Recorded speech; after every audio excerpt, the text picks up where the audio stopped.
the organized crime has been involved in acquiring these permits. Thousands of Canadians are licensed to grow medical marijuana, but CBC News has uncovered documents suggesting no one makes sure they follow the rules. Duncan McHugh gets reaction from the health minister and a fearful grower. Our investigation reveals a steep spike in prison crowding and prison violence.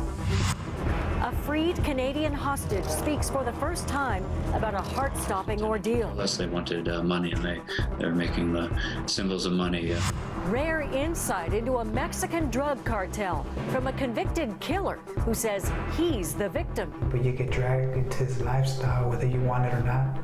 Keith Bogue's exclusive Canadian interview with a man who was trained to kill at age 13 and... Hey, you guys look familiar. An inspiring tale of humor and courage.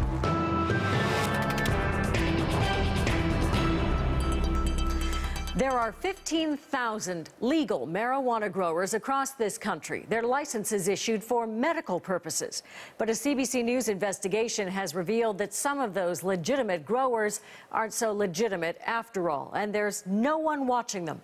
Duncan McHugh joins us now with a CBC News exclusive. Duncan.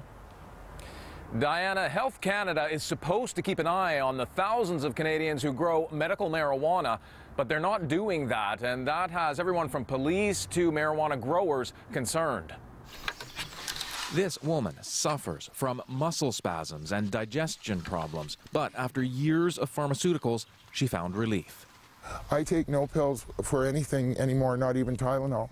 Health Canada permits her to grow about 50 marijuana plants. We've concealed her identity and changed her voice because her license requires her to keep her crop safe. Not that Health Canada bothers to check. But I personally have never heard of anybody actually seeing an inspector.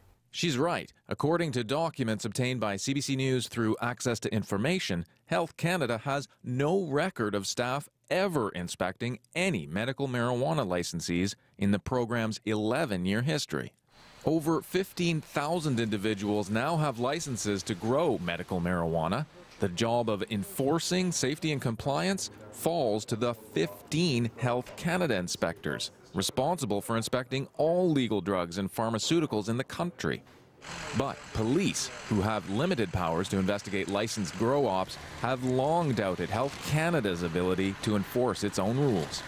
In 2010, an RCMP report analyzed 190 cases of medical marijuana abuse. A third involved trafficking marijuana. At least 37 licensees had previous trafficking convictions, though no one with drug convictions is supposed to get a license.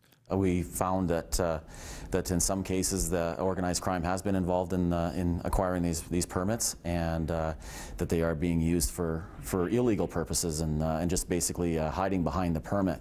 Health Canada is well aware of those concerns. In emails from 2010, the head of Health Canada's Controlled Substances Unit admitted, quote, Health Canada does not have any real enforcement capacity, and our authority for the suspension or revocation of licenses is very limited and rarely used. We have to do that inspection. We have to follow up. If that's not happening, then I would have to investigate that. Reform is coming, promises the minister. Health Canada is proposing a system of mail-order medical pot produced by industrial growers.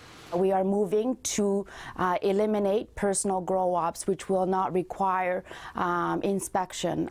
But this grower worries she won't be able to afford her medicine.